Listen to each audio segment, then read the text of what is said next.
எதுவுமே துணிச்சல் தான் சாமி. நல்லா துணிச்சலாக வந்து கம்பீரமாக ஜெயிச்சு காட்டணும்.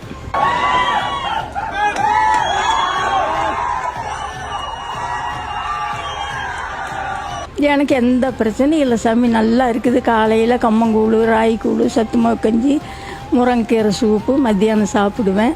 அப்புறம் கீரை காய்கள்லாம் போட்டு சூப் வச்சு குடிப்பேன். முட்டை சாப்பிடுவேன். பேரிச்சம்பழம், பாதாம் பருப்பு, முந்திரி பருப்பெல்லாம் சாப்பிடுவேன்.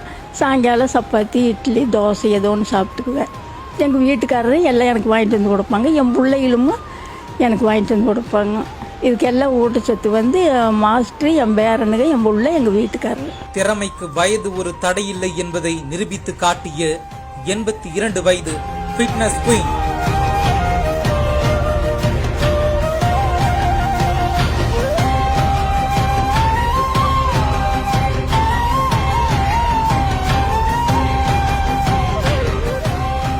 மாநில அளவிலான பளுதூக்கும் போட்டியில் முதல் முயற்சியிலேயே 5வது இடம் பிடித்து கெத்து காட்டிய பவர்ஃபுல் பாட்டி. இலசுகளை பிரமிக்க வைத்த பாட்டியின் பிரமிக்க வைக்கும் கதை. கோவை மாவட்டம் பொள்ளாச்சி முத்துக்கவுண்டர் அவென்யூவில் வசித்து வரும் வெங்கட்ராமன் என்பவரின் மனைவி கிட்டம்மாள். இவரது மகள் தேவி மற்றும் பேரன்கள் ரித்திக், ரோஹித் ஆகியோர் பல்லடம் மகாலட்சுமி அவென்யூவில் வசித்து வருகின்றனர். ரோஹித் மற்றும் ரித்திக் ஆகியோர் தேசிய அளவிலான பளுதூக்கும் போட்டிகளில் பங்கேற்று வெற்றி பெற்றுள்ள நிலையில் வார இறுதி நாட்களில் பாட்டி கிட்டம்மாள் பல்லடத்தில் உள்ள தனது மகள் வீட்டிற்கு வரும்போது தனது பேரன்கள் உடற்பயிற்சி செய்வதைக் கண்டு தானும் உடற்பயிற்சி செய்ய வேண்டும் என்று ஆசைப்பட்டுள்ளார். 2 பேரன்களின் உதவியால் சனி மற்றும் ஞாயிறு நாட்களில் தொடர்ச்சியாக உடற்பயிற்சி மேற்கொண்டு வந்த நிலையில் பேரன்களோடு உடற்பயிற்சி கூடத்திற்கும் சென்றுள்ளார். அங்கு 25 நாட்கள் பளுதூக்கும் பயிற்சி மேற்கொண்டுள்ளார். பாட்டியின் ஆர்வத்தை கண்டு உடற்பயிற்சியாளர் சதீஷ் பாட்டியை கோவையில் கடந்த மே 1ஆம் தேதி இந்தியன் பிட்னஸ் பெடரேஷன் சார்பில் நடைபெற்ற தேசிய அளவிலான பளுதூக்கும் போட்டிக்கு அழைத்துச் சென்றுள்ளார்.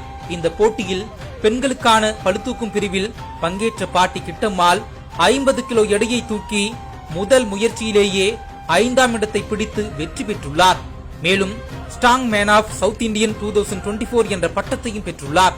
இது குறித்து பாட்டி கிட்டம்மாள் பேசும்போது, எதையும் துணிச்சலுடன் செய்ய வேண்டும் எனவும், எனது ஆர்வத்திற்கும் உடல் ஆரோக்கியத்திற்கும் தனது உணவு முறையே காரணம் எனவும், பேரன்கள் மற்றும் உடற்பயிற்சியாளரின் துணையோடு பளுதூக்கும் போட்டியில் பங்கேற்றதாக கூறினார்.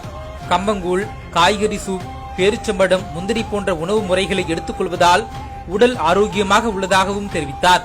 82 வயதிலும் மனம் தளராமல் திறமைக்கு வயது தடையில்லை என்பதை நிரூபிக்கும் வகையில் பளுதூக்கும் போட்டியில் பங்கேற்று வெற்றி பெற்ற பாட்டி கிட்டம்மாள் அவர்களுக்கு சமூக வலைதளங்களிலும் உடற்பயிற்சி கூடத்திலும் பாராட்டுகள் குவிந்து வருகின்றன. பேர் வந்து கிட்டம்மா சாமி. எனக்கு 82 வயசாச்சு.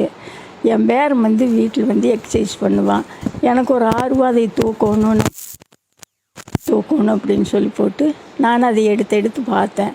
நல்ல ஒரு இதாக இருந்தது. அப்புறம் இங்கே ஜிம்முக்கு என் பேரனுங்கெல்லாம் போகிறாங்க, கூட போனேன். அப்புறம் மாஸ்டர் வந்து நீங்கள் இது எடுங்க அப்படின்னாங்க. அப்புறம் கோயம்புத்தூர் 50 கிலோ தூக்குனேன். அப்புறம் கோயம்புத்தூர் கூட்டிகிட்டு போனாங்க. கோயம்புத்தூர் போய் 50 கிலோ தூக்குனேன். அப்புறம் எல்லோரும் பாராட்டி ப்ரைஸ் கொடுத்தாங்க சார்.